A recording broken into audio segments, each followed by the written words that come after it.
What's up, everybody? Bonjour. Hello, and hello to Hi. all of you tuning in.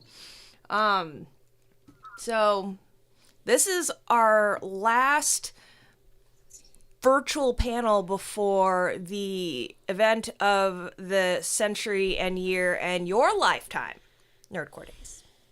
So this panel is going to be about the live set itself. Like, we talked about applying. We talked about what to do to make sure that you've set up for your set. We've talked about merch and branding and how to market yourself visually and what have you. But we've not really talked about what happens when you are on the stage from 20 to 45 minutes, because we don't do 15-minute sets here at Nerdcore Days. We Never. don't Who do does that? 15-minute sets. I Some understand it's do hard. 13. So I understand it's hard for some folks to go past 13. However, Nerdcore Days does not do that. We don't do that here. No. We would, here at Nerdcore Days, we believe in stamina.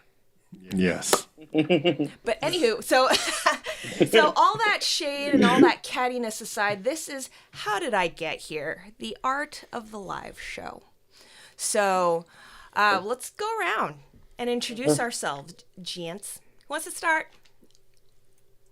I think it's the person that started this whole thing. He should go first. I should be going last, sir. All right, fine. Yeah, no, that's okay. I'll go. Open it I'll up. go. Open the pit. I'll open it up. Hello, everybody. I am the one and only DJ Rockman. R to the O to the C to the K to the M to the A to the N. A. You forgot the dots. No, that's how you say R to the O to the C to the K to the M to the A to the N. See, see, Bill B's always messing up my stuff. See what I got to deal with? 10 years. This is what I have to deal with. Now, part of the branding meeting. Don't you forget the branding meeting. Yeah. But yes, I am DJ Rockman, the creator of Nerdcore Days. Originally started as Nerdcore Nights here in Austin, Texas. I host a lot of shows in my lifetime, especially during South by Southwest weekend. Yay. So it's my hometown. It's my stable. So I created this off of just out of the blue. Somebody asking me, hey, we're looking for some sets. Shubzilla is one of them. It was Shubzilla and Creative Mindframe. Like, hey, we're looking for some places to play. I was like, hey, I got some places I DJ at. Let's see if we can get those connections going. And Nerdcore Days began 10 years ago. More than that now, right? It's 11 now. 11 years now. now. This is the 11th year. She's in 5th grade. Yeah. All right. Who's next?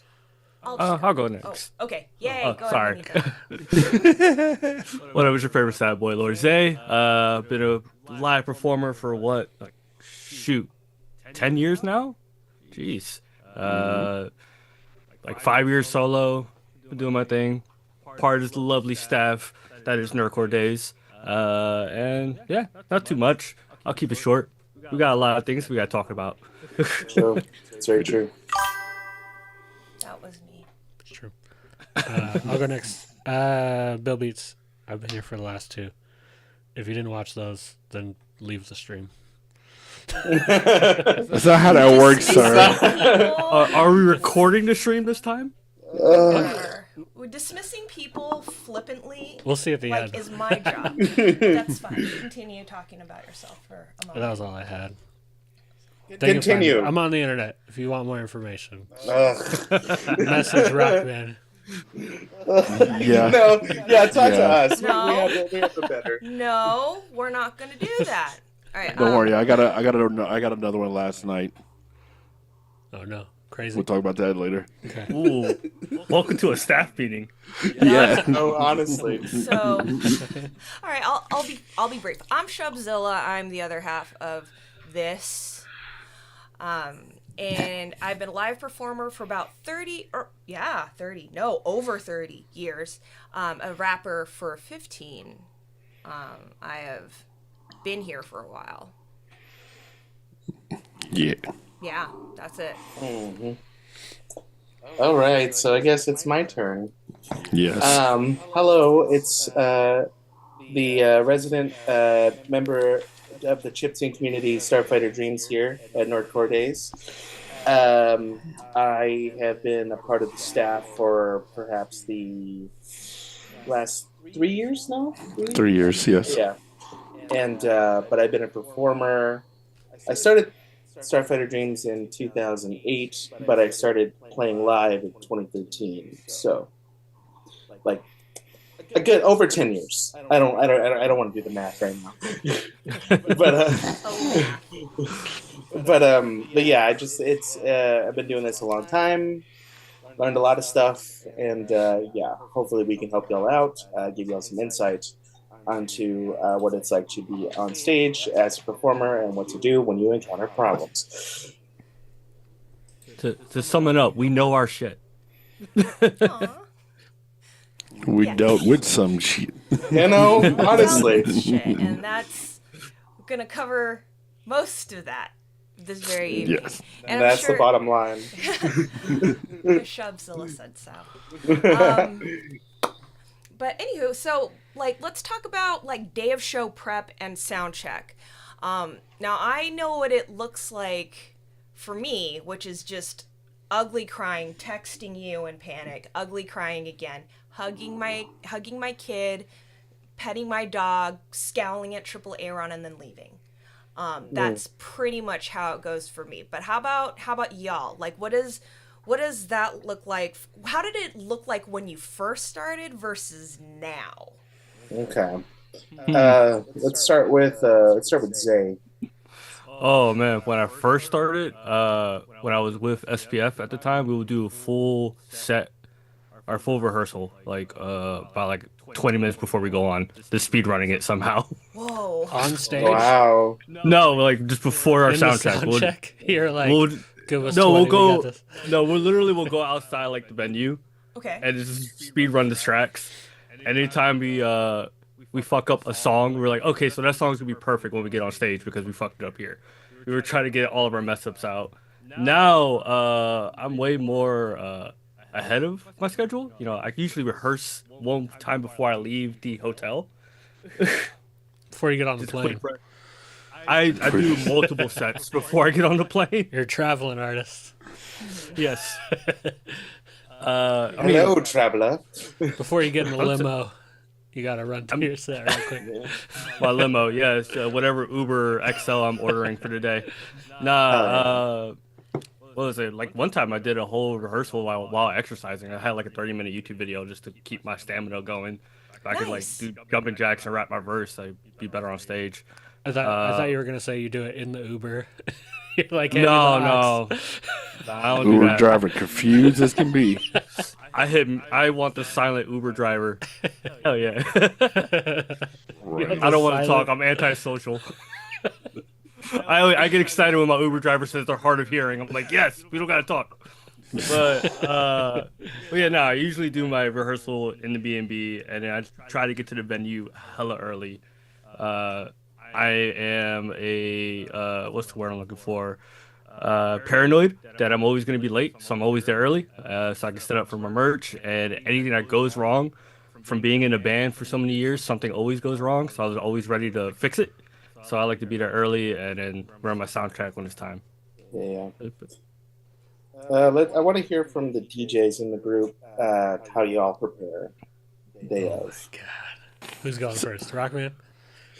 I'll go first. Yeah. Okay. I ain't got a problem with that. For me, it's a little different. Because I don't do presets like a lot of DJs do now. Where like the new scene, they do a lot of presets. I just go off of flow. So for me, it's not really a prep. I mean, I practice maybe like 1 or 2 days out of the week before I know I'm about to get ready. And my main prep is more of going to go listen to new songs and sit and just have music playing all day for the like last 2 days before the main show. And I'm like, ooh, I want to play this at the club. Okay, I want to play this at the club. Ooh, I want to play this. I want to try this song. That's my preparation. And then, I mean, if you want to talk about sound check, Lord, when I didn't have like kick butt coffee or like the clubs and venues I play at, bringing your own gear, I'm there 3 hours early. So we're setting up sound, doing sound check, making sure everything's good, having backup gear, backup speakers. So if I'm renting out, shout out to Rock and Roll Rentals, Austin, Texas, best rental spot ever. They should I'm be our renting out sponsor. I should really get it with them. And just get a ton of gear from them and literally just get ready for anything. And that includes weddings or any other house parties or whatnot. But that's my way of prepping, is listening to new music and just going in a deep dive for like hours and just finding something new. Because it's always fun to have somebody come up to you and be like, hey, I never knew about this track. Cool. ID. Yeah, Oh. I do. Find them on Bandcamp. But that's my way. What about you, Nick? I'm calling you out now. So, I don't what did you call it? Preset? Pre-prep. Pre-prep? Like, Yeah, I don't- or have a preset, like a pre-list set. Yeah, I don't pre-prep. I don't practice. Which is why that's why my DJ sets are just train wrecks, because I'm like, oh, what about this? I mean, From a- he's right. He don't mix like I'm I not, do. but that's not my core thing. I like DJing for artists, so I practice from that standpoint. Yeah. But I mean, not that I can't DJ, obviously, because I could do that too. But a lot of times I just organize it by BPM, and I'm like, cool. What's something else that works with this? Yeah, I mean, no, literally, that's the same way I do it. I play off of in the most dead ass way. I play off of BPM. Literally, I'm like, oh, Right, 'cause everything then in you're the like- 80s, 90s, 80s, Right, 90s, right. 90s. Yeah, Like, yeah. I'm in 98. I got a couple left. I could go left or right with this. Yep. Yeah. And what's the song title that's speaking to me right now? Yeah, and that's the beautiful thing about it. When you have 14,000 songs in my Right. goddamn computer, I'm like, ooh, which one I want to play? Let me You know listen how to many like times 5 like songs. I'll hear a song where I'm like, oh, this is a song that I would want to DJ with, and then like it's just there's too many though. You know, like by the time you're actually in front of it, it's hard to remember those. Unless you sit down for a couple days before and really like think about it from that standpoint of like, let me think about all of the like my favorite 80s jams, or let me think about all my favorite 90s R&B songs, you know, because that's also important. You got to be within the right genre of the show. Yep. But yeah, that's from the DJ side. Rockman's he's the guy. He's the DJ. Where I'm more like I like performing with artists. So from a prep standpoint, it's I would say like early on I did a lot more prep. Like I would prep the sets without the artists. So I'd run through it and listen to the songs and be like, you know, where are their hooks? Where are their bridges? Things like that. Try to remember that so that I know where to scratch or where to do drops and stuff like that. But then as I progressed and started doing it more, I stopped doing that. And like I think, like I still think that there's value in doing that, but I've kind of walked away from that, and I like keying in with the artist while they're performing. So like I know what their instrumentals are. I make sure that they're prepped and they have BPMs attached and like starting points. But if I'm playing a song with somebody, I can tell when they're locked in. And when they're locked in, then I'm like, okay, now I'm listening for specific like bar structure, and then doing drops and like giving them punchlines and stuff like that without even really knowing the song. Or on the flip side of that, let's say they're really locked in and doing that, so you feel comfortable taking the beat away from them at parts. Or the reverse, where it's like they're halfway into the verse and they're fumbling, let me start scratching a little bit so that it feels like that was on purpose. Like maybe they drop a chunk, I'll scratch a little bit. I've done that with Desh once. He was we were playing a show, and he like dropped a part and turned and looked at me, and I just scratched, and then everybody was like, "Oh, that was dope," and he was like, "Yep." Yeah. So like just kind of really early on I was really trying to like know every second of what was going on. Now it's like I'm kind of more playing like the room DJ in a sense with a live show. Like, all right, is the crowd reacting? Are they gonna yell along with like a hype? Cool, let me drop it for the hype so the whole crowd can be loud for that moment. Like things like that, just kind of learning as you go. So yeah, that's I guess my prep work. And I do the same thing. I will piggyback off of that as well. Whenever I'm DJing for artists, that's my other way of like listening to their tracks and just sitting a week straight. Like, all right, let me hear how their songs on, how they're performing. Where would I scratch here? Where would I like drop here? Because I had some bad experience with some artists. Mr. Rugged Man. Yeah, that was rough. But also, it's also understanding how they play, so it can be challenging. And I will give one tip for you new artists. I love bringing out new artists, but please have individual tracks. Do not have one full 30-minute track or 15-minute track. I remember when I used to do that. Yeah. Don't do that.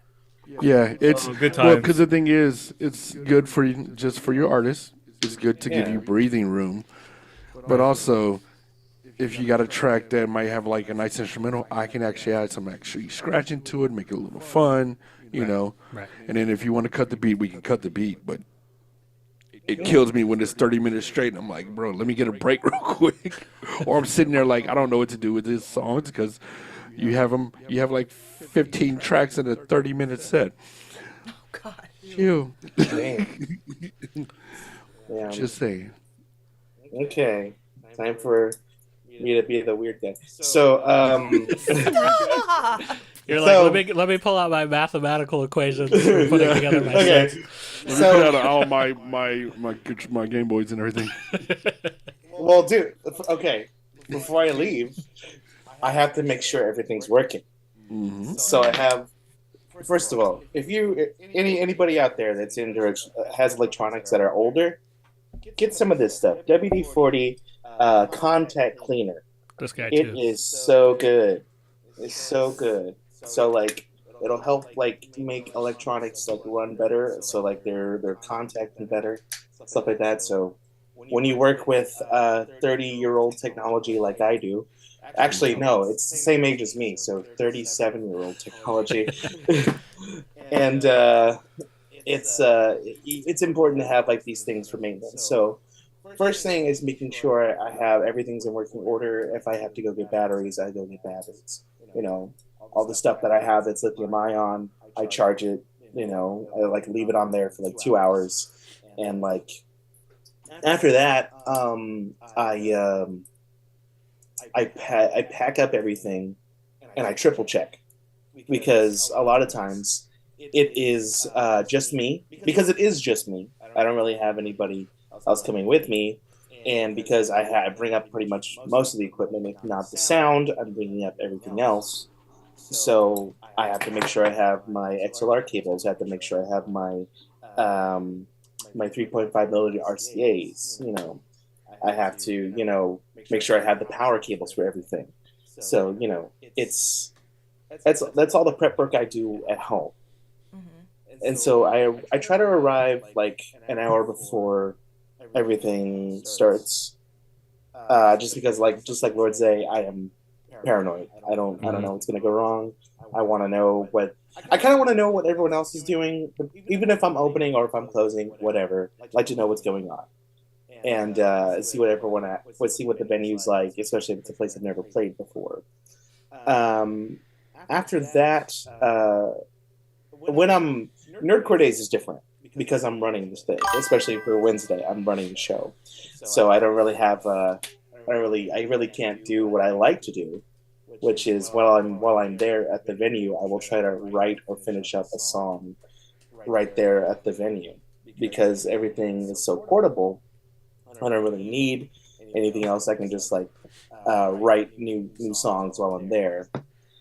Um, but because of that, because I can write on the fly, I really don't make up a set until like an hour before I have to go on stage. Really? So yeah. So Wow. I'm kind of I know what songs I have. I know which things I could go this one to this one and that one and that one and that one. I structure it as like y'all were talking about BPM earlier. Mhm. I just like to start it at 1 BPM and then we go up. So it goes up. It's like a roller coaster. It hits a peak, then it comes down a little bit, not by much. It doesn't go all the way back to the original tempo, but it comes down a little bit. But I feel that's how I kind of you know, I don't want to smack him in the face super fast. You know what I mean? You can do that. I've done that in the past, and it doesn't go well. Oh, So, cowards, I say.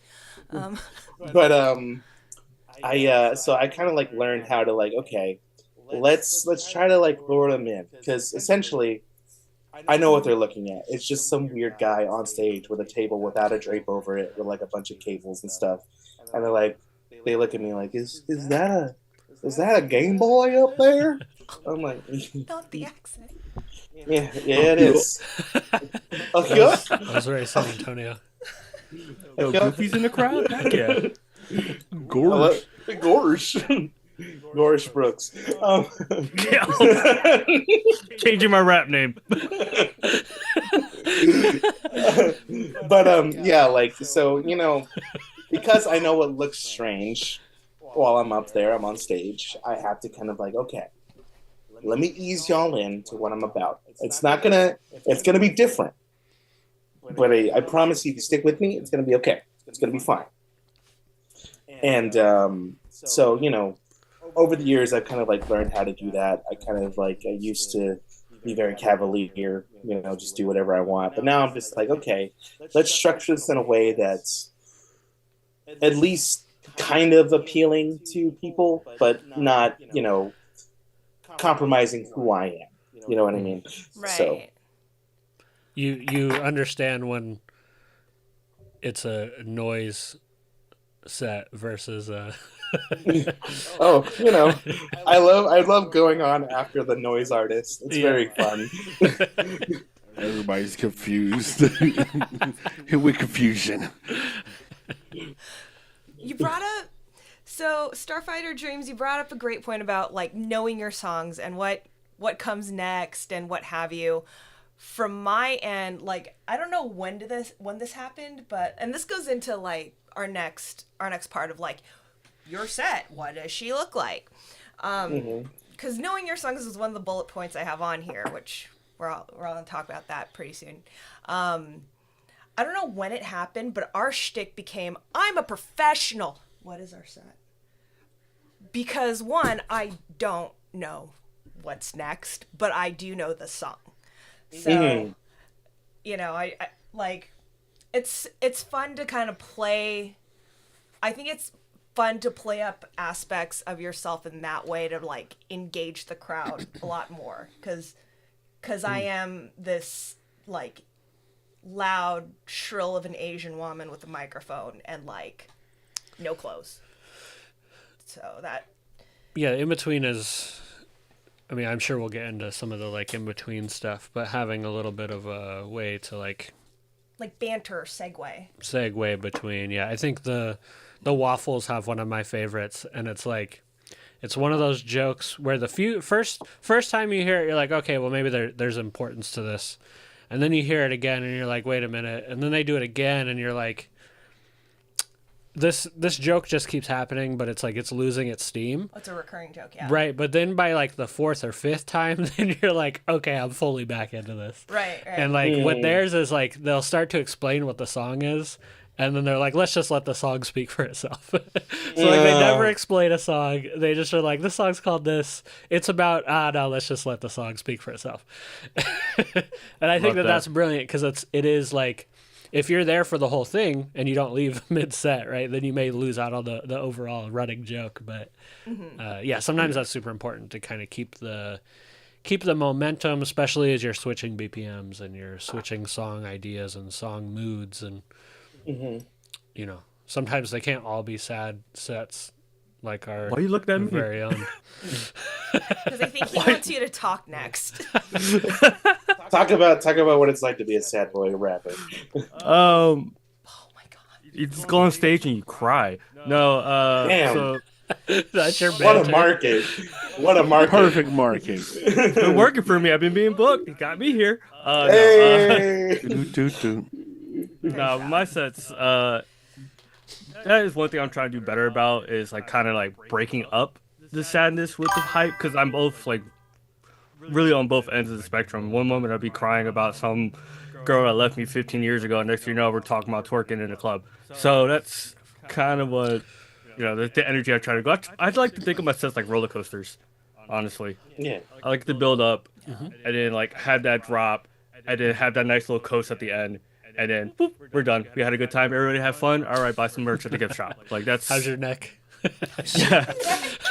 Actually, that is my favorite joke to say during my sets. I did it when I did a show with Maglo. I had put my songs in the most random order, and I was like, "All right, guys, you ready for a whiplash? We're gonna do this super sad song." Whiplash, we're talking about wrestling now. Whiplash, we're going back to going to therapy. Whiplash, hey, we're gonna talk about drinking at the club.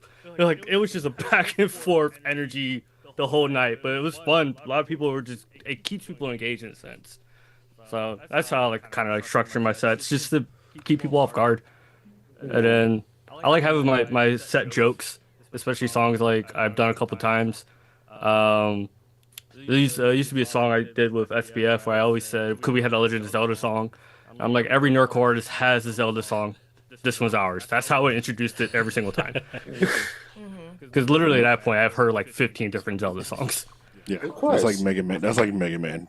Everybody heard a Dr. Wily's version of Mega Man. I know that Zelda one. 9,000 times. The Zelda one, I feel like a lot of people have flipped it very similar. Yeah, those are the two. Wily's Yeah. Castle and anything from like Legend of Zelda has been flipped Yeah. millions of times. Yeah. Here's my secret. I've actually never played a Zelda game. Heck yeah. You know, They're fun. same here. I'm Same gonna have to here. redact that part of this video, I guess. Yes, I know all the sir. lore. Yes, Those is one of, sir. no, sorry, Link is one of my mains in Smash. Blasphemous. Blasphemous. It is. As my hand I thought we were shake of doing anger. the Power Ranger. Sharon, no, don't tell everybody. Just tell some. I like what's it Big called? Boss ain't cannot lie. Fucking Captain Falcon. That's my name in Smash. I fucking love Captain Falcon. Oh yeah. There's How nothing. many F-Zero games you played?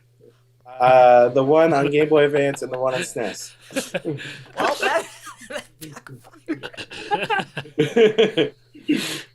There you go. There you go. I will. That's how you do it. Boom, boom.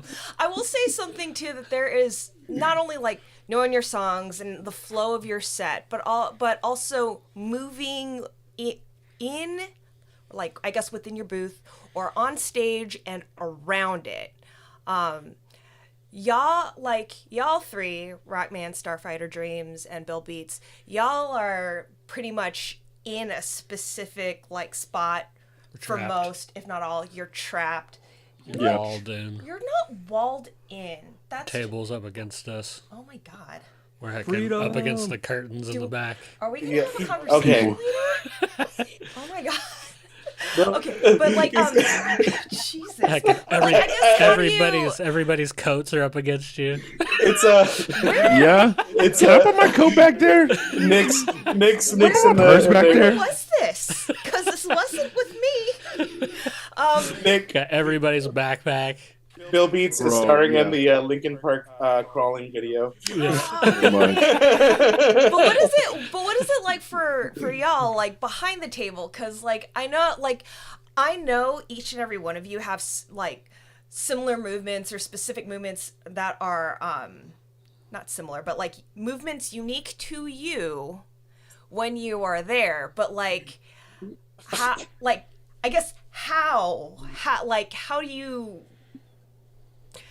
do you move back there? How do you know when you need to move? Like, Oh, I because mean- you can't stand there and be like, Oh yes, you can be.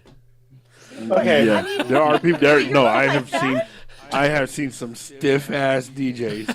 I have to. And I mean, like, hit him no, with the fist Andre Matei does not count. At least he moves. All right. Okay. He might be stiff, but he Like- moves at least. Okay. because I mean, like, I'm sure, Hold on, I'm like, calling him right now. okay, so like, I got you. because like when I like for me it's like when I see somebody moving even to their songs or mixes whatever, to me that speaks that they are proud of their work and that they really like feel something behind this particular set or performance or whatever. But you know, then again, y'all know that I will look at somebody's live performance with a fucking microscope and like dissect every little fucking thing. Oh yeah, and I mean, I'm the same way because I'm very particular with DJs, especially like if I'm going to a venue because I like to go to. If I'm going to go see somebody, for example, I like to be there early because I want to see everybody. Yeah. Because sometimes I find openers better than the main stage DJs That's true. at times.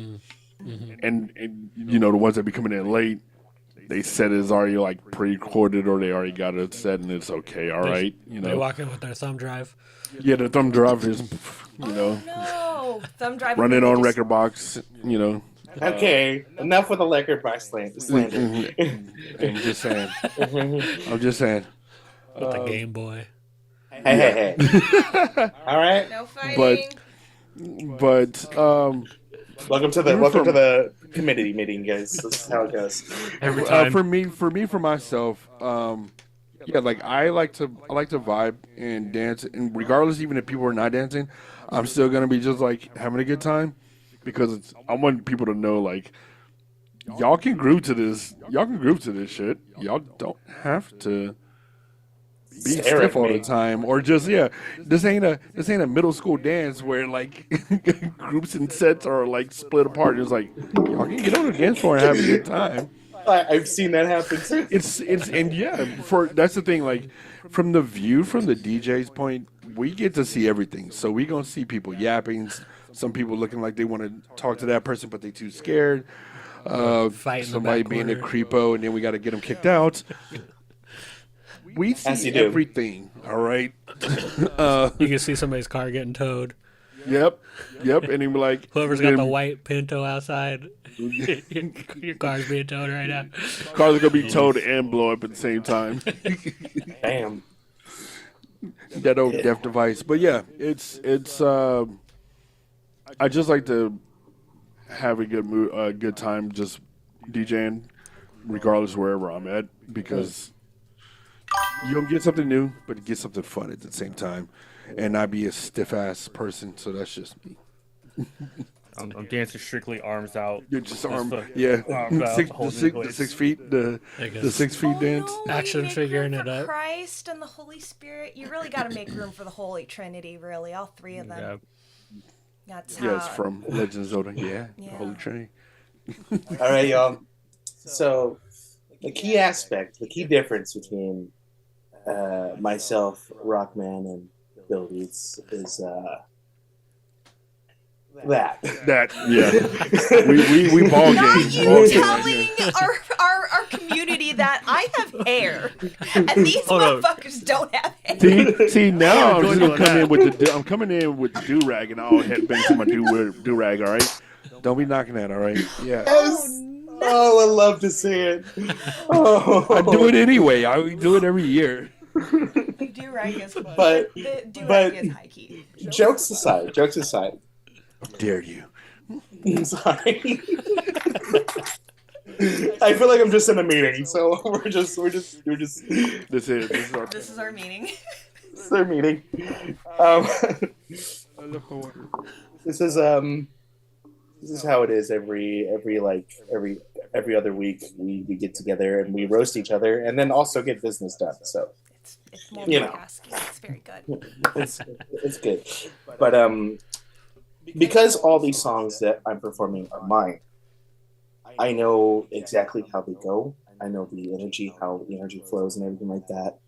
And because like I have this whole like my giant Pioneer DJM mixer is just basically it's just a giant effects processor to me. So it's just like it's how I can like enhance or like do different things to the song that I've already made. And it really, so basically I'm up there and I'm having a lot more fun because the songs that I made in my bedroom that they're telling me like, oh, you can play it louder. I'm like, okay, cool. That's exciting for me. So, but another thing is that like, it's just kind of remembering that like, this is your time. This is your time. This venue, whatever, this event set across this 30 minutes, 45 minutes, hour, what have you, for you. To remember that. And that's your time and to take advantage of that. So if it goes good or goes bad, because just like Rockman said, I've seen sets where everyone's just looking at me. They're just staring at me. Or they're like talking to like whoever trying to talk to a girl or whatever. I don't care. But they're talking to the merch guy for the band that's going after me or something like that. I've definitely had shows where I was ignored. And it doesn't feel good. But I focus on the other things that are in my control. I can like, okay, if they're not going to be excited, I'm going to be excited. Because I made this music and I didn't make it for anyone else but me. So, the fact that I'm sharing it with you is actually like because I essentially bring my whole studio with me when I go outside. So to play, so it's like, oh, they're all just in my room and like either they're going to be with me or not, and a captive audience essentially. But it's just more fun to like, move around, have more fun with it, and like, you're not going to get a noise complaint usually. So it's so that's how I do it. It's just like taking joy in it, having more fun, and like, like I am stuck behind. I've been pushed up against a wall before. I've been, had like barely any space between me and the table and stuff like that. Or like I have to use like something that isn't like conducive to, all my gear as a surface. So like it's been a lot of like compromises made just to like play a show, but it's ultimately worth it if you just put your heart into it. Have fun, move where you can. I like to get on the balls of my feet a lot. It's really fun to do that.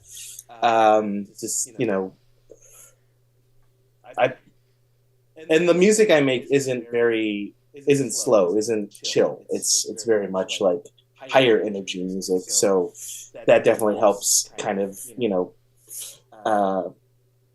put across that energy anyway. So, All right. Yeah. Do you want to say anything about what you have to do?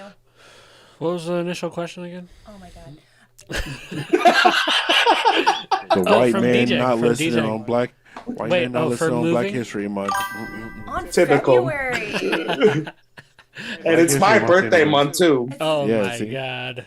You got distracted by the flow and the hair. It's true. Don't blame him.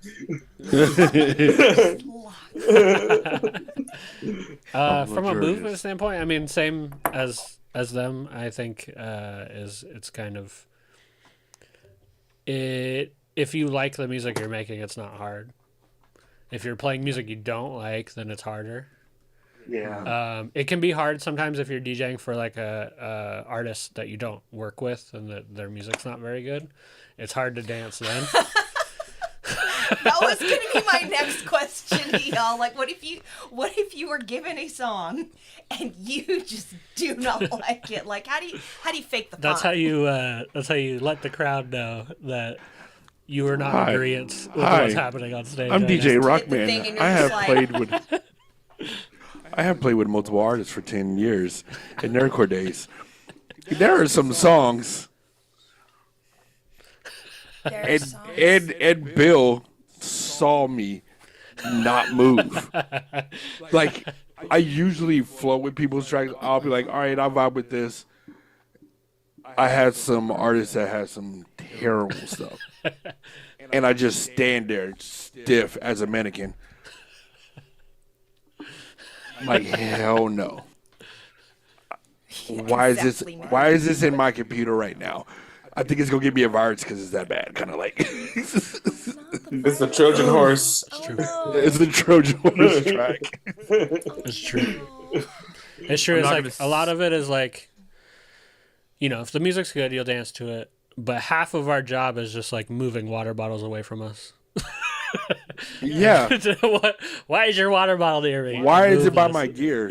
Why you? Those are my dance moves. Just shuffling water bottles. Yeah. Shuffling My people's apologies. drink. How could you? Oh, so why you think we start putting like a actual drink like table on Put it on the stage floor. now? I have a Put it on list. the floor. We put a drink table on the stage now, so you can have your damn drinks there. I just want to piggyback on movement. One thing for like a rapper is being aware of your stage and not doing the box of move up, move back, move this way, move back. Like just going in that little square, because that's one of the most boring performances that you can give. Is just moving in the box, keeping yourself there.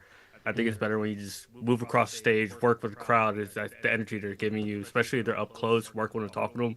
But just staying in that box is like, I'm moving up, moving back, moving to the side, I'm moving up. Like I'm in Animal Crossing. Like that's not the move. And stop bumping into the DJ. Don't do that. Okay. Be aware of where the DJ is behind you and stop walking into him. I just think it's Chappelle's show. Stop hitting the table. I told you. Stop bumping my stuff. Oh, no. Back in the day when we had to use straight like vinyls with needles, oh, those were the worst. Yeah. Somebody bump into your. You're gonna ruin my cartridge. Pretty much. Murder. I I love that. can't do what y'all do. One, because I don't know how to, and I can like follow along, but the technical nitty gritty, like I'm not skilled in those areas. But I would freak the fuck out if I even saw from a water bottle, and I would the shriek and the like. I would do, and then hit that water bottle away, and then resume the set. Would just be yes. I would fight people. I would just be fighting people. Hey, that's me. Like honestly, like our three DJs, producers, engineers are like three of the most patient people I know. And really any sort of sound engineer and DJ, they usually are very patient people, and they're not going to fight you. But one of those DJs has a partner that will fight somebody, which is why she is not the DJ. For $1 a month, you too can support a DJ.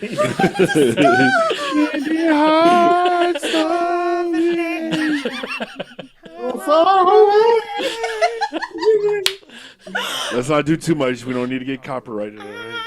For the price of one coffee. One coffee, you too. Get at the Patreon, baby. Yeah. But, Make sure you subscribe to our Only Scratches. Only scratches. oh my god, though, that would be fucking dope. Like, Unfortunate. I love That it. would be but- no. Only scratches is a good one. I was And if thinking you it was just like no motherfuckers takes request. that away for or steals that idea, I will find you. $5, you see my whole record box. Terrible. Zay, you brought up a point about like like utilizing and moving on around the stage, and I'll chime in here because I've been known to I literally I'm very stationary and I don't move around a lot. And today is opposite day. So a lot of time, like with me, part of like, and this goes into like my portion of our sound check is I'll like walk around in the shoes I'm gonna be in usually, just to like get a feel for the tread on the floor, because I do dance, I run around, I've chased white women out of venues. Like there's a lot of things I do that involves running and hurrying myself to places. So a lot of what I need to make sure when I'm walking around in the venue or on stage is that I'm comfortable on the floor. That's not the first time I've said that either. So really looking at like, okay, what is it that I can do, whether it's like floor work on stage, like in the audience pit, like how far my mic can pick up, because I do have a wireless mic also. So really making sure that I take into account those things while remembering my lyrics, while not trying to freak out, because I definitely do have a little stage anxiety still. And I think at this point it's just habit. So that's, and a lot of times like when I'm moving around on stage, like a lot of times like things are habit on certain things that I do. Other times the magic of live show is it happening on the fly.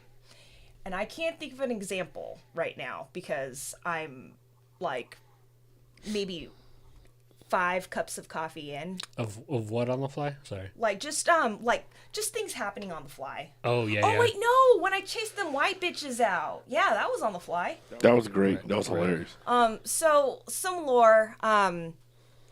This was during a Nerdcore Dayz event, and I have a lot of pointed things to say about people that have more privilege than I, specifically white women. So, like these white women's came in and apparently they had a problem with what I had said in one of my sets, and I chased them out, which is basically like that is the most abridged anecdote I can give. I chased them out. They had a problem with it. They walked through my space with which I was performing. And when you do that, no, then you're part of the set. Then you're part of the show, whether you like it or not. Because if you're going to heckle, if you're going to do shit, you better be ready for the possibility that whoever is on stage will dry you out. It's similar to like comedy shows in that. If somebody's heckling and the comic calls you out and brings attention to the fact that you are interrupting their set, their performance, that's going to happen. And that's on you. So Yes. Be prepared to receive. yeah, Yes. exactly. Which, by the way, that we kicking. By the way, I'm just gonna give a heads up. We kicking anybody out that's trying to heckle our comedian that we have in Nerdcore Dayz. Shout out to Coach. I mean, he can handle his own, but we still kicking people out if they gonna act Only like one that. person can heckle, and that's Rockman. It's me. Well, yeah, like if you're going to be, I will personally do it. Like Coach is great. He's an awesome, like all of our acts are phenomenal. I will say that first and foremost. And I think this might be the first time we've had a comedian have their own like full set. Maybe full set. No. He did. Like he did a list- full. He did a He did a full full set? set. Oh, wait, yeah, that's Full right. set a couple years back. He may ago. not have been on the flyer though necessarily that time. This time is. Well, no, he was hosting as well. He was hosting Yeah. slash. Hosting, and- okay. Yeah. But He was this- hosting him, but he did do a full set That's as well. right. He did do a full set. Okay. I still got the recording for that. So yeah, This is the he first Right. promoted one. Yeah, this is the first promoted one. Yeah, this one that was on the fly. That was 2021. Something Yeah, like that. 2021. Yeah. God dang. Yeah. The coach is phenomenal, but I mean, if you are like, don't be rude to people that we have on the Nerdcore Dayz stage, and don't be a hoe to people that are on stage in general, because as the audience, like, yes, we are here in service to you to perform and to have a great time and entertain you and what have you, but you do not get to treat people that are doing performance work like ass. That's how we know you've never worked in the service industry before. Because you're being a bitch. Don't do that. But I know, like, the people that we have here that are going to be viewing this in the future, and the folks that are in this room right now are not them hoes. They're delightful, wonderful people that have supported us throughout the years. So, again, thank you. So moving on around the stage. Oh no, something happened that wasn't a part of the set. Technical difficulties. Who would like to start in, like, how... I got this. Okay. I got this. We got this. 3, but So go ahead. kind of, well, like, I think being the DJ is kind of like being the sound engineer, but on stage. Yes. So, like, that as is much us. as much as you are the artist, or act as if you are an artist, because some aren't, but some are, and so, like, I think you're also like a lifeline for the other artists that are up there, you know what I mean? So, like, it's important to know where microphones are, where the cables are, watching artists with the cables, and make sure, like, I've sometimes been on stage and seen the thing happen, and then see people trying to troubleshoot what happened. I'm like, I saw it. Like, I watched you kick the cable out. You know what I mean? And then they're like, I don't know what happened. I was like, no, you kicked the cable out. Like, being aware of, like, where things are plugged in, being able to jump in and help. So, like, let's say that microphone dies, their wireless mic dies, having another mic set up. So, like, dear rapper, if you have a wireless mic. Hello, Grayson. What's up? Shout outs to our little brother Grayson / because he does an incredible segment called Dear Rapper, and we're gonna have a conversation because that not on February. So, anyways, if you have if your wireless mic dies, or you are using a wireless mic, make sure there's a wired one on stage somewhere that you can get to, because if your batteries die, it's going to take you a lot longer to change your batteries than it would be to just pick up another mic and keep going. Yep. And another important thing for both us DJs, for me and especially Bill Beats, please have the correct tracks that are proper file format. File format, yes, because we'll be getting ones that definitely have some low quality mastering that we gotta crank up. My favorite is when you pull the file in and it's like red and there's an exclamation point next to it. Like, it still works sometimes, but you're like, this is not. This is not going. There's something wrong with this. So there is, and I'll tell you. How do you keep a cool head in those moments? I'm sorry to interrupt. Oh no, you're fine. No, you know who I used to get on about that all the time, because there was one track and it always has a file problem. Creative Mindframe. One of his tracks has one file problem, and it's forever.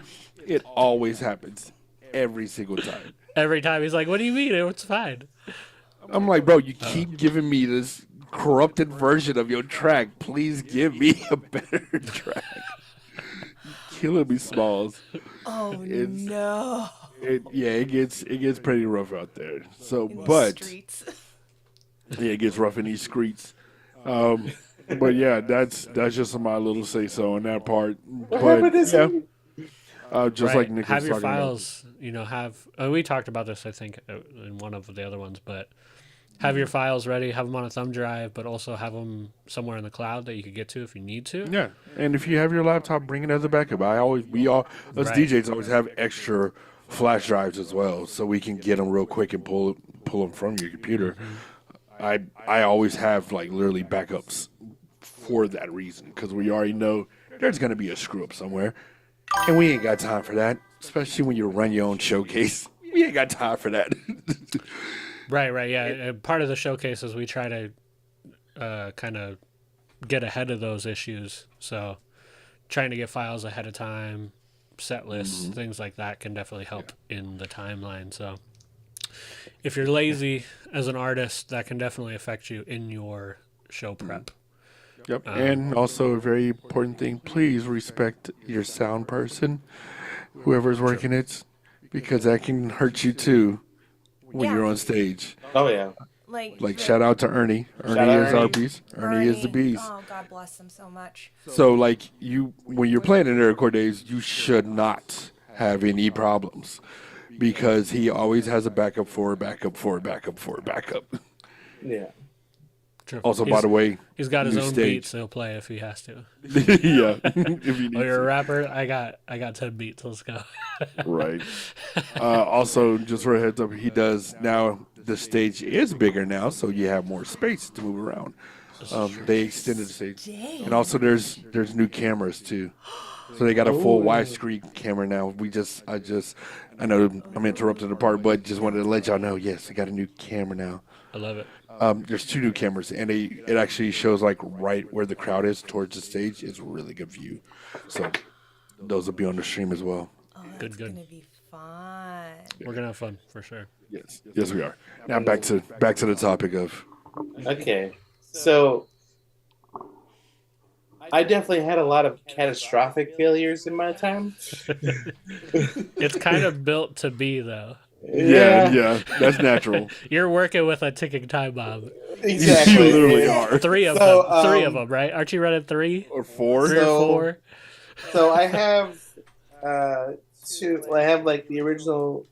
I used to run like, the setup's changed a lot over the years, but I used to run like 2 regular Game Boys and then like the like weird RS-97 emulator machine I had. Right, I think it was cool though. I still have that thing. Probably still bring it out. I usually bring it out just in case, just in case something catastrophic happens. Right. I have backups. Right. I have songs on there. But it's yeah. I remember I did a set one time, and it was at a studio. It was like during COVID times, so like you were like streaming, just doing a streaming set, and I was playing, and then like I remember like we were like I was just going off. I think I had like a 35-minute set or whatever, and you're like something smells like it's like burning plastic. You're like, it's not me. It's not me. And it turns out one of the Game Boys that I had, like the capacitor burst inside of it, like the power capacitor. So it was just gone. So I was just like, well, good thing I have the other one going still. But so yeah, I can't use that one anymore. But No. yeah, No, it's it's in the pile of dead ones. yeah. But yeah, I have like a little pile.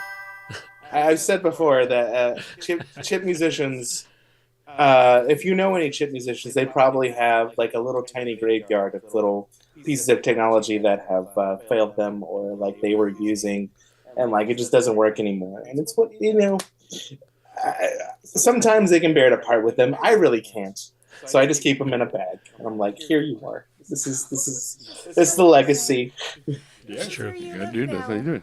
Sure. All of your brothers and sisters and siblings. Rockman and myself, I'm guessing, but at least for me, is I got like a stack of laptops. Yeah, no, I do over the too. years. I got a second laptops. Store them on top of my microwave because that seems like a good place for them. Wow. No, get them off. I'm not that white. that I know I'm laptop. I don't, yeah. There you go. You I like had a Windows Battery update exploded. kick off in the middle of a set. Oh no. I had do about Serato that. freeze on me. I had Serato freeze on me plenty of times. Oh yeah, I was And good at straight that. crash out on me. Yeah. Oh, yeah. There's always, but like the big thing is being able, having a backup, some kind of way to go, even for, like for me as a DJ is like just having beats on like a Google Drive or something and I could plug my phone in and play them if I had to.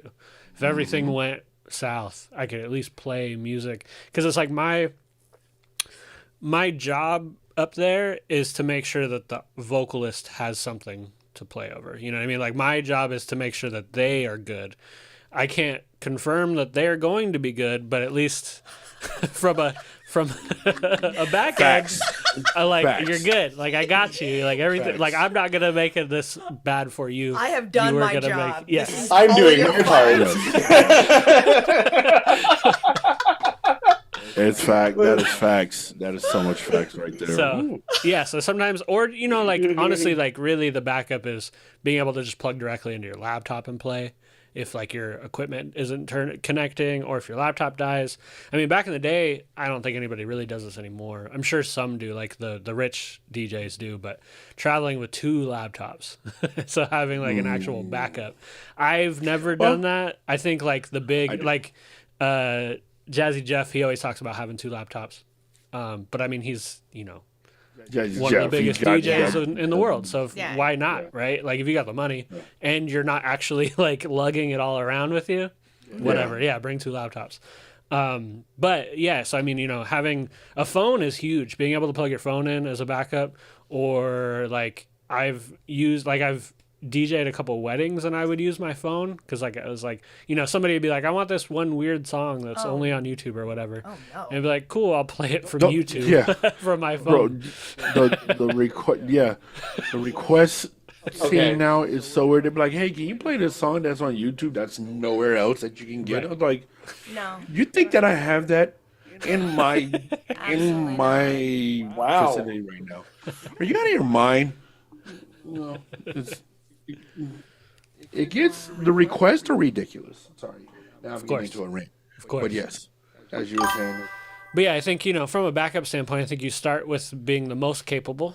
Like, what's the thing that lets you perform as an artist? And then as you shift through your backups, you kind of lose abilities as you go. So maybe you're not mixing anymore. You're just playing songs back to back, or maybe, like whatever it might be. Or like, let's say you just need some in-between music, but you're running a festival, so you don't really have time to be up there and DJing in between maybe. So having a playlist that you could jump to play, like that's okay. You know what I mean? Like it's not perfect. Of course, you'd rather be up there playing, but that counts as a backup, as a way to like free up a little bit of time in between. Oh, yeah. Things like that. So Yep. That's why I have a whole bunch of music on myself. So I got like an auto playlist, intermission. Right. I can go do something, come back. That's what I have to do, especially when you're running a showcase. If I'm like, all right, we got intermission music, I can just put that in the background. right. Rockman, I just noticed that your background includes you in the corner. Yep. The bottom right corner. Yes, 2020 Mini-me. Yeah. 2020 version over here Oh my god. with the beard. We all need a People in mini-me. Virtua Fighter. Yeah, hurting people in Virtua Fighter. Like I guess on the vocalist side, Zay, do you wanna talk about like what you like? Let's say some sort of like tech thing happens in the background. Like, what are you doing to like kind of smooth that over with the crowd, or like to keep yourself locked in? I feel like every rapper is a part-time comedian. So whenever something goes wrong, you got to have jokes ready, because as soon as you start to panic, the crowd will start to panic. So like if something happens with a track and I can't get it back instantly, or I can't keep rapping, then you just got to be ready to just make a joke about it, make light of the situation, because once you lose your control on stage, you lose everything, and the show's just going downhill. I speak that from experience, because like usually when I first started, I would just stop. A track will stop, and I'll just stop, and I'll just look at Phil. I'm like, I don't know the lyrics anymore. The song is gone. And Why'd you I was do like, this to me, Phil? Yeah, I was like, restart the song. And like, it was a terrible train wreck. Love the tune. Now, like a couple years back, Nerdcore Dayz actually is like one of my favorite sets, and like Murphy's Law happened on that set. Everything went wrong.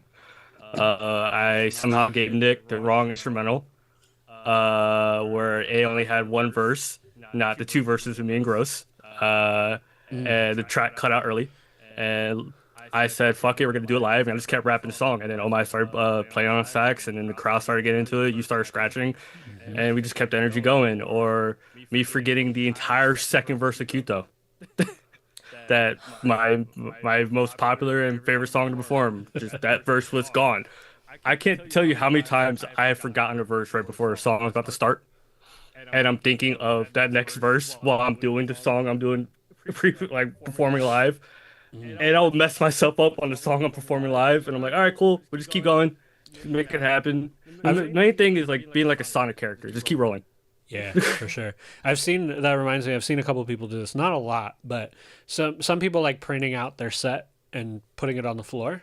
So like there's track list of like, here's the songs that we're going to play. So they have something to reference to. But I can't remember if I saw it or somebody was talking about it, but what they would do is like they'd have the song title and then underneath it in like smaller print, it'd be like the first bar of the verse. Oh, So that way like they could look at it and they'd be like, wait, what does this start with? They could read it real quick and be like, okay, I'm good. I'm back in. ooh. And like, I I might thought that steal was that. a brilliant, that's a brilliant way to do it. Yeah. Yeah. You could do it for each verse too. If you got 2 verses, you could be like, here's the first line for each of these verses. And then especially because, songs change sometimes over time. Like we have a couple songs that we shortened. So we either took out the middle verse because the song was old enough where it was like you did 3 verses for everything. Yeah. So we would like take the middle verse to shorten it for a live set or take the last verse. But then you as an artist, then you have to remember which one we took. So you're like, I know what the second verse is, but did we cut the second verse and we're jumping to the third or vice versa? So yeah, having like some little like cue points, even you could probably just do the very first word of the verse underneath it. And that's probably enough to jumpstart you to be like, okay, I know where I'm at. It should be enough. It should be more than enough, frankly. But I'm very much a traditionalist in that sense. Like, I do think that's a great prompt and idea for folks. I do like bringing in the, hi, I'm here. Like, I look pretty and I am a mess. So, gird your loins. So, and a lot of that is just me scrambling to, like, I know my shit. Okay, Yeah. I will mess up my stuff because sometimes that happens. It's all part of the live performance, right? But part of what I like doing is highlighting that, oh my God, like fuck, how does it start? Okay, we're gonna go. And then we go. Yeah.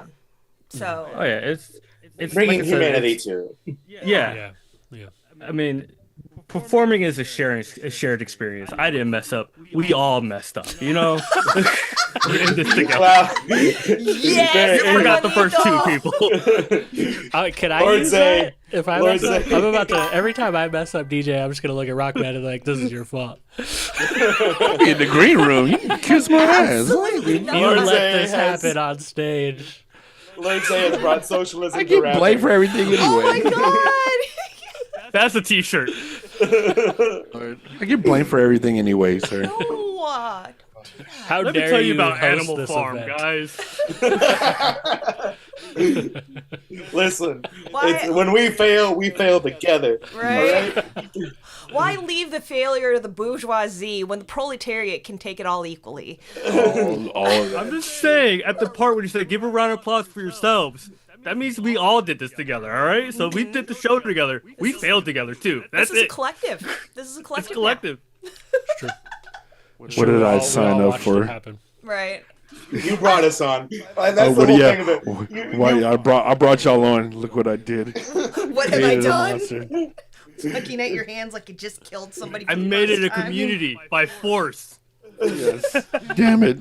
I don't know why, but it makes me think of there's a Simpson episode where Homer's driving through, like, I think maybe somebody's having a baby or something. I don't know. He's good driving somewhere, and the light's changing, and he's like, if I close my eyes, it's not a crime. He runs the red light. What?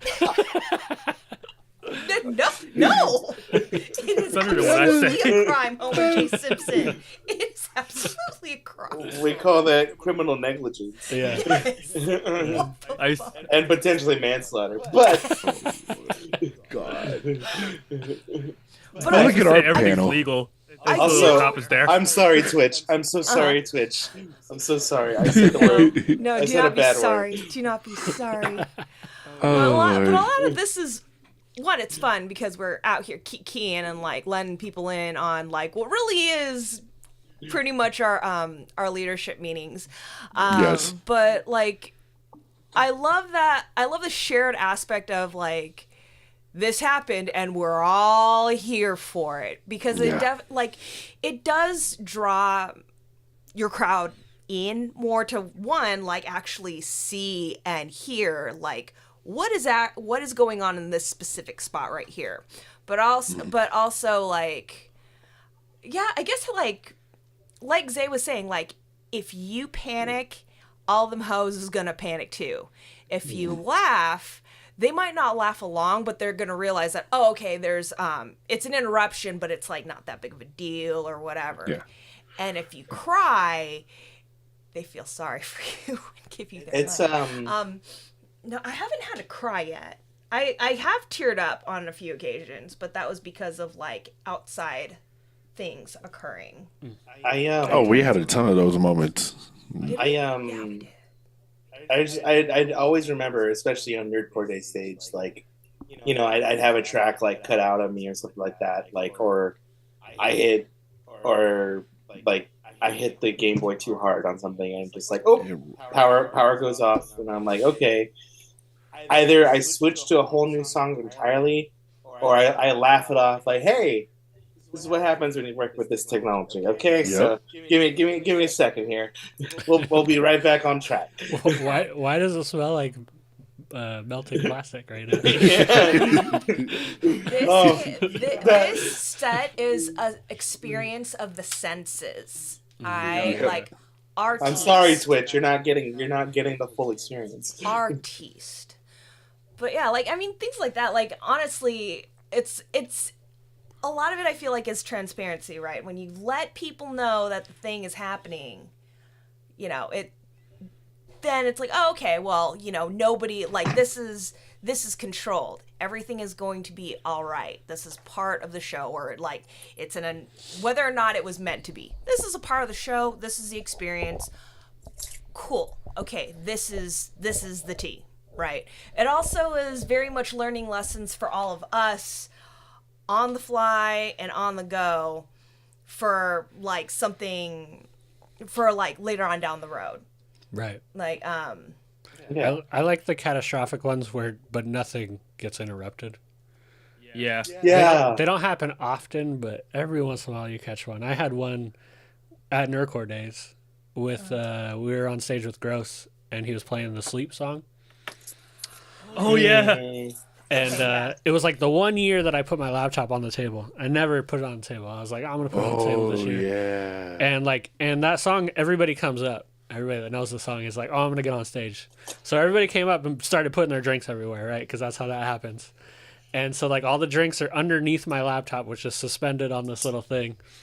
And everybody's jumping. So everything is shaking. And the laptop like walks off the table with all of the drinks. Yeah. So my laptop fell off the table, catching all of the drinks as they spilled on it. Yeah. And nothing stopped, though, if I remember correctly. I don't think It still anything kept stopped. going. Everything just kept playing. nothing. And I just picked the laptop up and we just kept going. Nothing stopped, but like it literally like. It should have.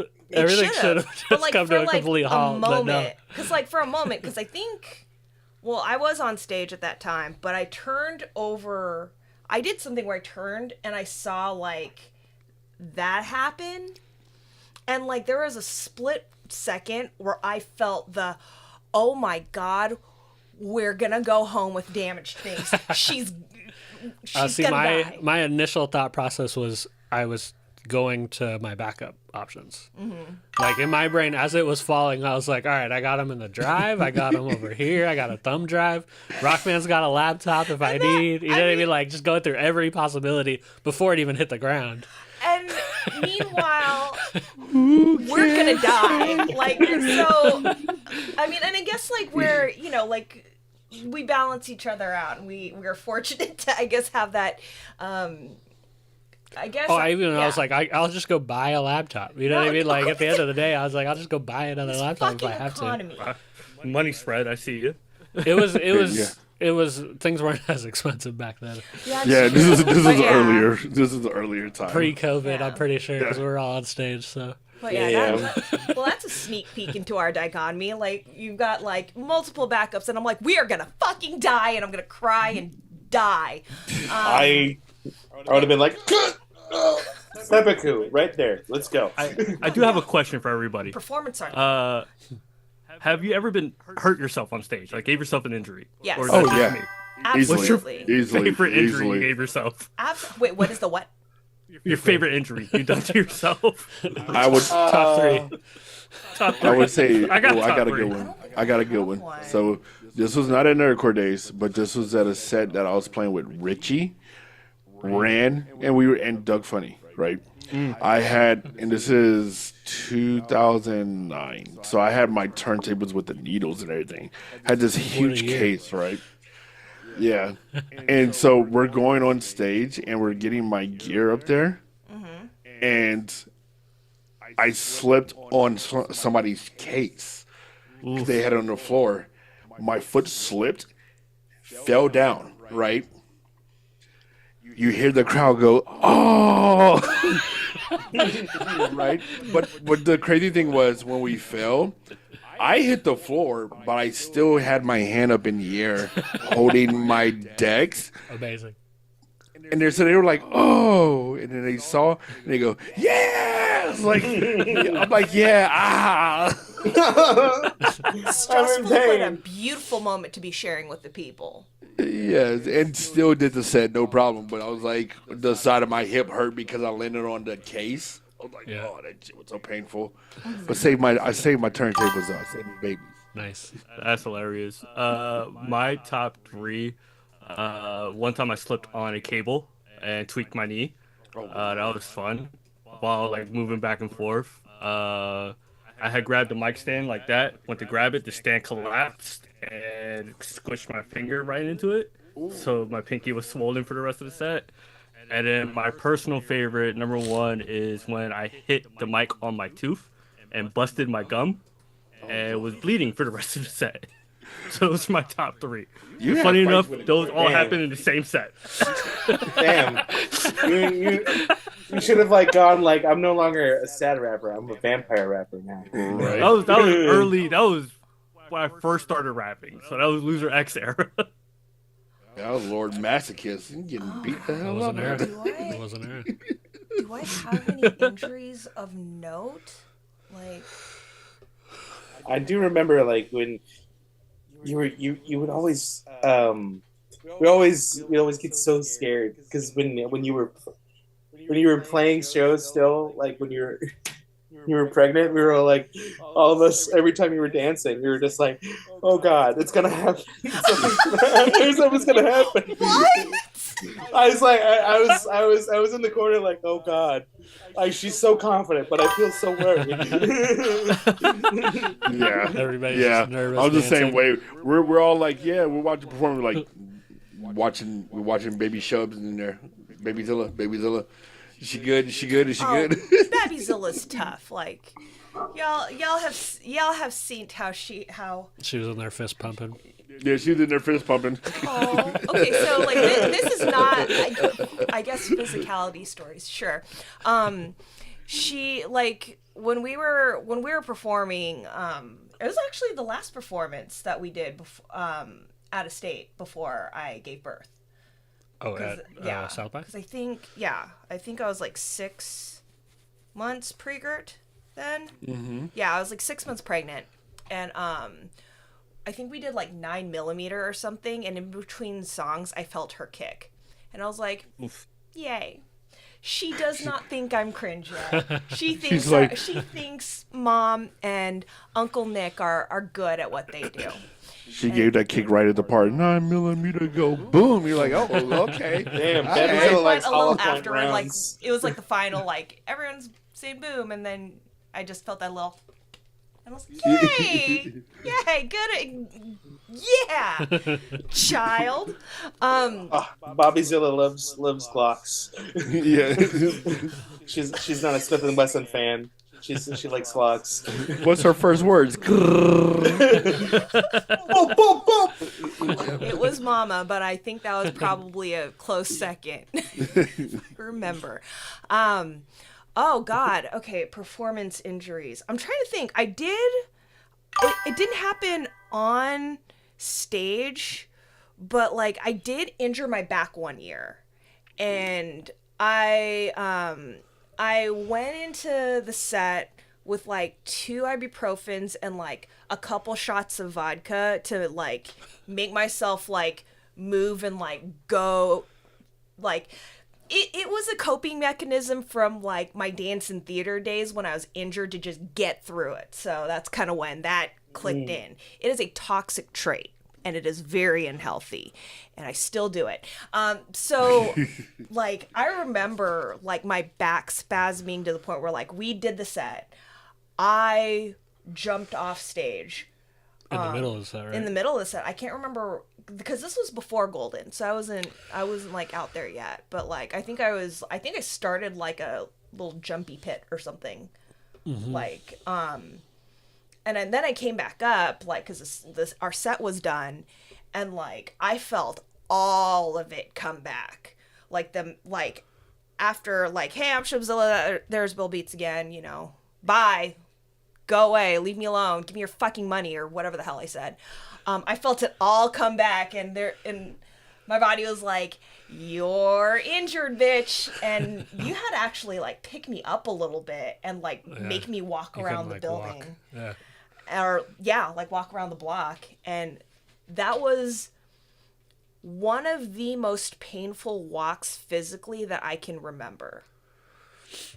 Because like I could like even when we got back, like I definitely am that tough hoe that's like, I'm fine, I'm good, but like this one can definitely tell when I'm not. So you know, have your pal look after you, but you know, like that wasn't my favorite injury. It was just painful and kind of scary because like I could not move. Okay. All right, you want the most embarrassing one? Yes. Sure. Okay. My most embarrassing injury, besides, you know, just like, you know, I'm like you sometimes. Nick and Rockman, you guys know, we're hunched over a table most of the time, right? Right. So the lower back is the one.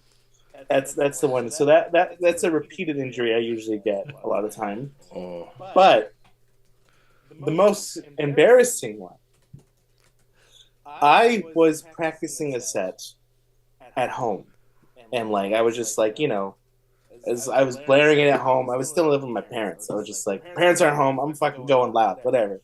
So I'm like going through the set, whatever. I'm you know, headbanging and everything like that. I throw out my fucking neck. Oh yes. I was bedridden after that for like 2 days because I couldn't move my neck really. Yeah, how was that hair feeling after that? Still long and luscious. First of all, I was a young man back then. I had learned my lesson, but hair hasn't. So I still let it fly. Oh, good. How about you, Bill Beats? Ever caught a cramp while scratching? Man, I feel like all of my injuries are like prior to the show. So like I remember one. Or after, yeah. Like a lot of times it's like because we'll be driving for hours or whatever to get to a venue, and then like my back will like cramp or. Oh, those are I've thrown my neck out before, but like I don't know, like I've had a few where I'm like, man, I don't know how I'm gonna get through this set. But then once I'm on stage, then I just play through it. Like I've never had any situation where I was like, I just can't play. I might be in pain, but it's like it's not as bad while I'm playing. It's the adrenaline, I Yeah, because that's what I'll do. Right, and then after, like, it kind of comes back, and you're like, oh yeah, this sucks. But it's like, so really, like, the worst part in those situations is like setup and breakdown. The show part's cool. You're good for that, but like having to carry everything up there and set it up or break it all down and take it off, like that's where I feel like the worst part in the injury side. But I don't think I've ever like injured myself on stage that I can remember. I did. We were. It was after a show, and we were at like a hotel. We were playing like a hotel show, and I had the big coffin. So This it had was like the one I was thinking of. yeah, so like 1200s mixer. You know, the whole thing's huge, big, Ooh. and it was in one of those big flight cases. So the case itself was like 50 pounds. So how much was it? I think it was like at least 120 pounds. I think the whole thing. Yeah. Something in that range. Yeah, she was heavy. Yeah, so I was carrying it through a hallway, like a long hallway, trying to get to the hotel room to get everything put everything away. And our friend Zach was carrying with me, and he was pretty drunk. Oh no! He was lit, Pretty was an understatement. but he was like, "Let me help you." He's like, "Let me help you," God and I was like, bless "All him. right." I was like, "Let's do this." God bless. So him. I'm walking backwards. He's on the other side of it. We're walking. We're going. We're moving. He's wearing flip flops. He like trips on his flip flops, and lets go of the turntables. So his side drops. It's in a flight case, so I'm not really worried about like equipment wise, but the weight of or the transfer of weight of it hitting the ground rips it out of my hands. So and it falls and it lands on my big toe. So like the ball of the case hit my big toe. And so like we like pick it back up and I'm like, oh, this I could tell like it was bad. And I was like, and he's like, oh, I'm so sorry I did, and I'm like, you're good. I'm like, it's not your fault. I probably shouldn't have had you helping. And so, like, I made the bad decision. Right. And so like we get it all the way back to the room. We put it in. I take my shoe off and my toenail's black. Oh yeah, you were bleeding. And like it looked bad. And on top of all of that, and like I think there was a couple people with us, so like somebody was like put ice on it for like 30 minutes and take it off and like shift through that. So I did that for a little while. But the best part of all of it was that I wasn't staying at the hotel, so I had driven to the hotel and I was gonna drive home. Yeah. No, and I was on a motorcycle. And the toe that I dropped it on was my shifting toe for like shifting gears. Oh, that's a combo of ouch. Yeah, it is. There's a lot of levels to it. So yeah, so then I had to leave and like drive with my toe all black, and it was like, yeah, that sucked. But again, that was after the set, so I mean, like set wise, perfect. Hey. The set was great. I Yes. just had a black toe after. I was gonna say the moral of the story is, through all our injuries, we all finished our sets and didn't cut it short. Yeah. Yeah. That's true. But We're also Didn't blame a professionals. back injury or anything like that. Take care of yourselves, like, cause that was right. Like my like foot injuries, fun. When I was breaking, I don't know how this happened, but like both of my like big toenails, like a couple of years ago, remember they ripped. Oh, I don't want to hear it. Well, you were there. This is Trigger already warning. too violent. You were there. Trigger warning. Because you tried to like. Headphones are coming off. You encouraged me. No, because now we're talking about this. Yeah, the show must go on, like right now. Because you encouraged me to like. At least my toenail stayed on. No, mine did not. Because Yours like, was talking to yourself. I don't know what like movement I did, but like it didn't matter because I looked dope doing it, but like I suffered for the rest of the fucking Nerdcore days. Because like we were walking to we took the train. Oh yeah, And that's you were right. like, The whole time I was like, this is a great idea. We had Roberto was with us, and Roberto was like, come get on the train with me because I'm going down to the station. Yeah. And so I was like, absolutely, like let's do this. Like that's fun, let's go do something. And I wasn't paying attention to the fact that she was like, my feet hurt. Yeah, like I'm in pain. Like, and granted, I complain about a lot of things. I whine about a lot of things, specifically to this one because that's what friends are for. But like I remember being like, dead ass, I am in pain. And we got there and I hobbled my like broken self into the venue. But I think you ended up leaving. I left early. Yeah, like we 'Cause I played, couldn't. but then you were like, I'm not staying until 2 a.m. we didn't play that night. Oh yeah, that's right. We didn't play that night. I was just like, I'm at my limit. I'm in pain. I want to go, and we did. We played some games though. That was cool. We played some games. And Rest that in was peace, cool. Valhalla. And I was angry. Oh yeah, because that's why I was like, yeah, y'all go ahead and like go Yeah, back to the apartment. somebody was leaving, I think, or did you Uber back, or somebody was driving somewhere? No, I thought y'all Uber back over there. we no, that was when Mama was with us, Mama Corey, Oh, that's right. and then We drove 3 hours to get to Rockman's house because Yeah. I had the wrong address. You had the wrong address. Oh, I remember that We night. went to the old house. Because he forgot to go, hey, Rockman, I need the new address. Well, no, Okay. I just typed in He had the wrong one. Vince. Yeah. I was like, all right, put in the address, hit go. I was like, it's got to be right. Not thinking about it. And then we ended up at the old house. And like the entire time I'm telling myself, you know what? But you're not walking anymore. You're not walking anymore. He finally heard you, that you are in pain. This is fine. This is fine. It's fine. It's fine. I didn't realize that we were as far from the venue as we were. We were far. Because we got Yeah. off at like the convention center. And then it was like, all right, we're going to walk from the convention center to the venue. Mm-hmm. Which isn't like too far, but it is far if your foot hurts, that's for sure. Your foot in pain. That's as far as walk from the convention center to West 6. That's where it was at. I definitely had to. I definitely like held back No, that's a tears a long couple one. times because like Yeah. pain.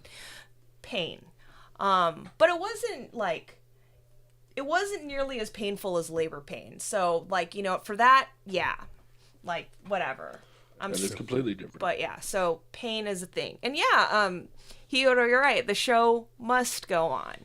I mean, obviously, like, if you're, like, obviously there's, like, extenuating circumstances at right? But, I mean, the point of, like, the art of the live show is still still doing your damn job, right? Still doing what you are there to do. But also, like, have it in a way where it's an experience for people. Where you're inviting people to be however they gotta be at that time, as long as it's constructive and all that stuff. But bringing them in as part of the live show, and shared experience. Yeah. And I mean, we're very blessed and very lucky to be able to take that back on after shutdown, right? Yeah. Like not a lot of people still get to do that.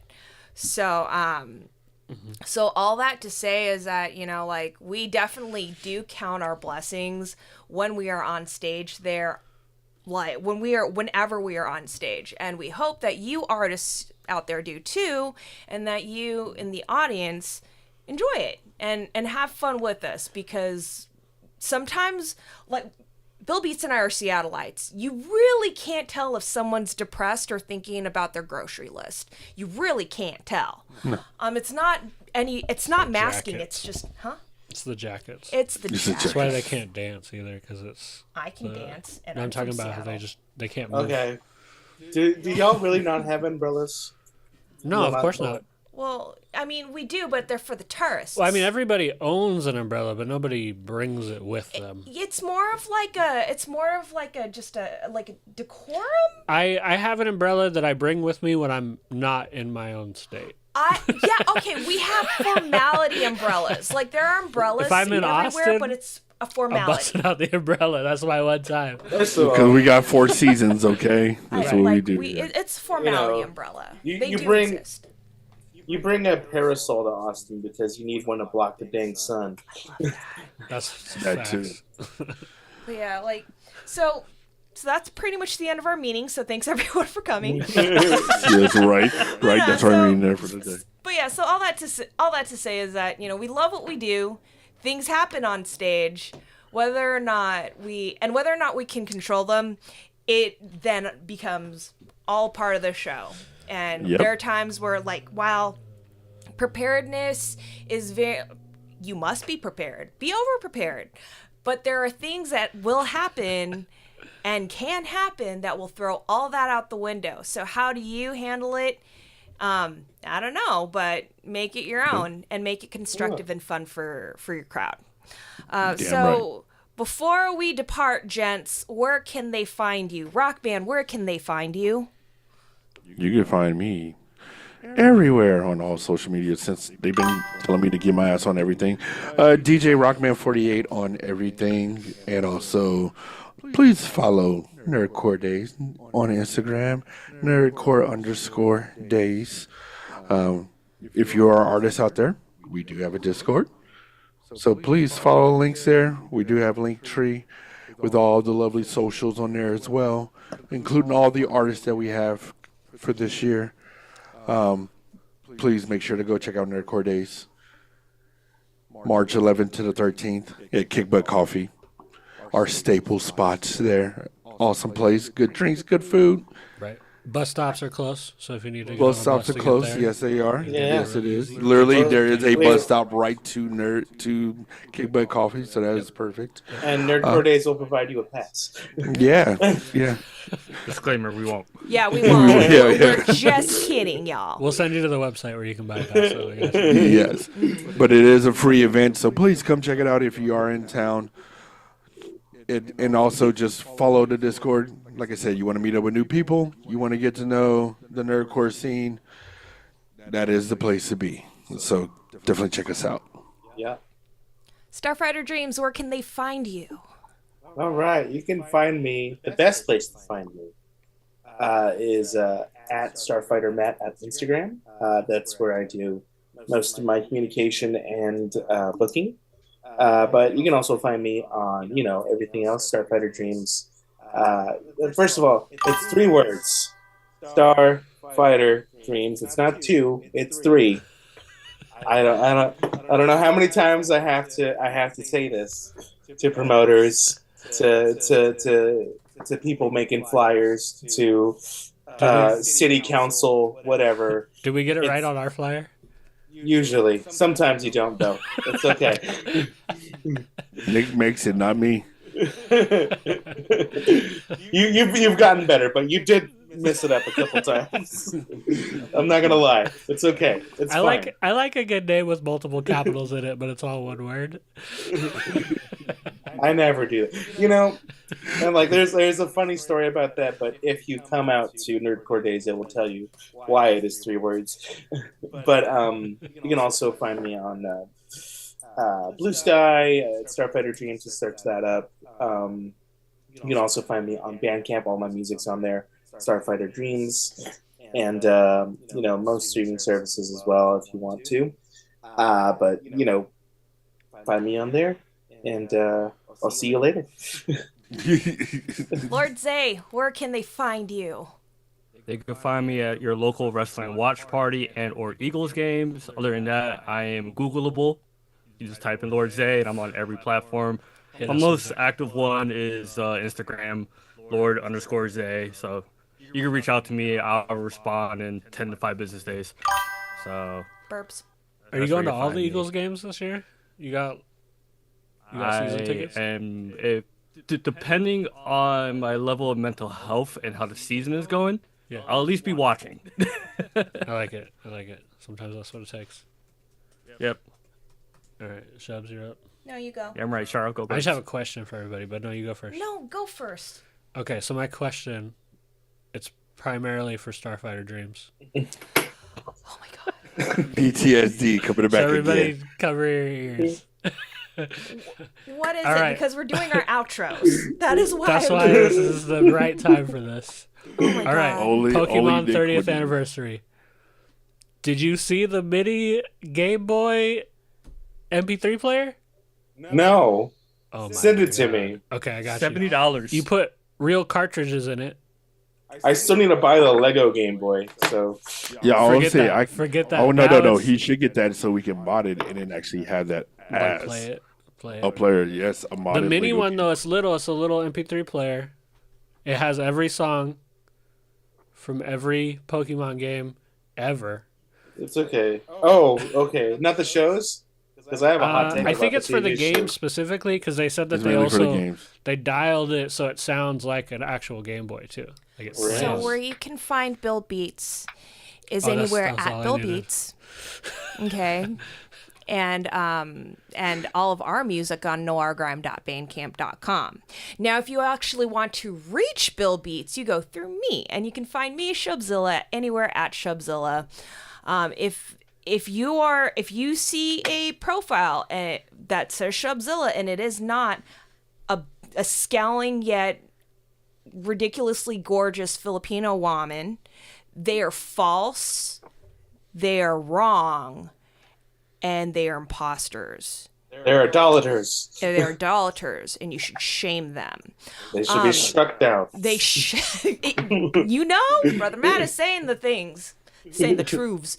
But other than that, we will see y'all March 11th through the 13th at Nerdcore Days at Kick Butt Coffee per Rockman. It is a free show. That is 3 days of free, glorious nerd music with delightful people.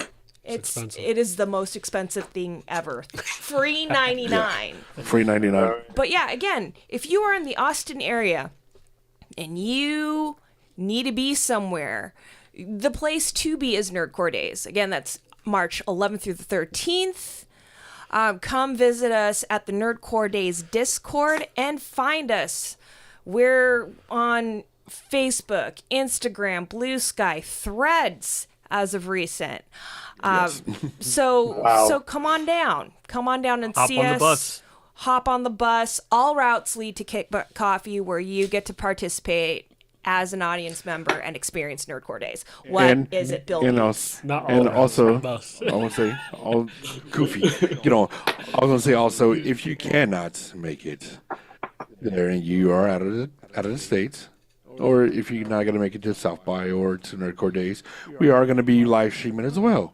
So please don't forget to check out DJ Rockman on Twitch, and I will probably be changing that soon to Nerdcore Days. But for now, it is, don't please me, all right? Calm down there, PTSD. Oh no, it's a live staff meeting. Yeah, we get back to staff meeting moments now. But yes, check us out. It's DJ Rockman, just all caps on Twitch, and so that's where we will be live streaming at it all 3 days. 16 dots in that name. Absolutely not. No, it's not. So before Not Bill on Beats Twitch. derails us once again, thank you so much for taking some time to hang out with us and to chat about live shows, what could go wrong, what might go wrong, what will most likely go wrong, and also how to prepare for it, what to do when you're on there in front of people, and what not to do. We'll be taking bets via Venmo for anybody if they want to bet on who's going to be the one that has the first mess up. Probably us. It's me. I go on. First of all, guys. I'm on the first day, so it's me. All right. Are you betting against yourself? Is that what you're saying? I love I'm the betting confidence. on myself. I got Is it $10 rigged? on Is it me. rigged? All right. What are the odds, babe? What's the spread? We're going to conclude, and I will strongly ask Bill Beats to end the live stream because we're done. And we'll see y'all in a couple weeks at Nerdcore Days at Kick Butt Coffee, 11th through Book the your 13th. flights. Yeah, or Bill. get your flights, or follow DJ Rockman's Twitch stream and see us there. Bill, end this stream before they find us roasting each other. Okay, bye.